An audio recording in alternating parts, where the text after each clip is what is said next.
இப்பொழுதெல்லாம் கிறிஸ்துவர்கள் கடைபிடிக்கக்கூடிய தவக்காலங்கள் நடைபெற்று கொண்டு இருக்கின்றன. இந்த காலகட்டங்களில் கிறிஸ்துவர்கள் பொய் பேச மாட்டார்கள், உண்மையை கடைபிடிப்பார்கள், பொறாமை கொள்ள மாட்டார்கள், பிறரை அவதூறு பேச மாட்டார்கள்.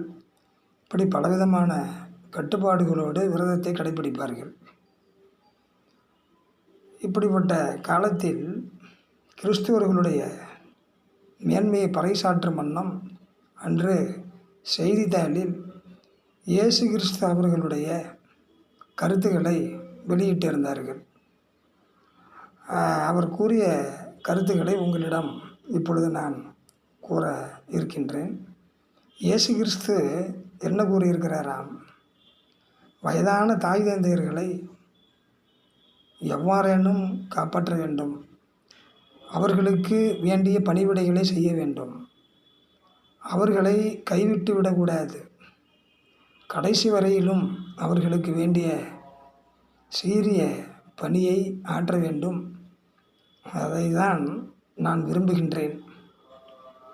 அவர்களுக்கு செய்யக்கூடிய அந்த சிறந்த பணியாளனை தான் நான் விரும்புகின்றேன். அவன்தான் நான் இருக்கும் அந்த புனிதமான சொர்க்கத்திற்கு வர தகுதி உடையவன் என்பது போன்று மிகவும் முக்கியத்துவம் கொடுத்து பேசியிருக்கிறார். அந்த பெற்றோர்களை கவனிக்க வேண்டும், வயதான பெற்றோர்களை கவனிக்க வேண்டும் என்பதற்கு மிகவும் முக்கியத்துவம் கொடுத்து பேசியிருக்கிறார். ஒரு மிகச்சிறந்த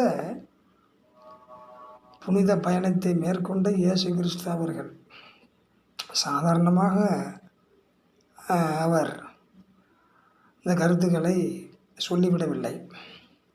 ஆனால் இன்றைய காலகட்டத்தில் மனிதன்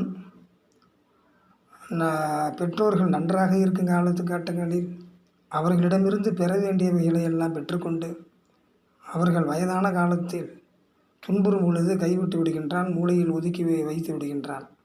இதில் என்ன பெருமை இருக்கின்றது?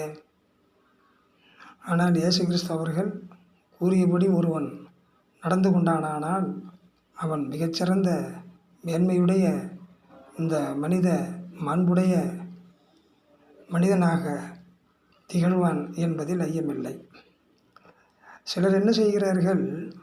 தாய் தந்தையர்கள் இறந்தவுடன் அவர்களுடைய போட்டோக்களை சுவற்றில் மாட்டி வைத்து கொண்டு அவர்களை வணங்குகிறார்கள், படையல்களெல்லாம் போடுகிறார்கள், மிக சிறப்பாக கொண்டாடுகின்றார்கள்.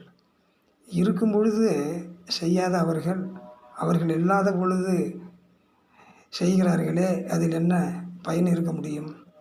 எனவே ஒவ்வொரு மனிதனும் வயதான தாய் தந்தையரை சிறப்பாக காப்பாற்றி கடை தேர்த்த வேண்டும் என கேட்டு இந்த பதிவை நிறைவு செய்கின்றேன். நன்றி, வணக்கம்.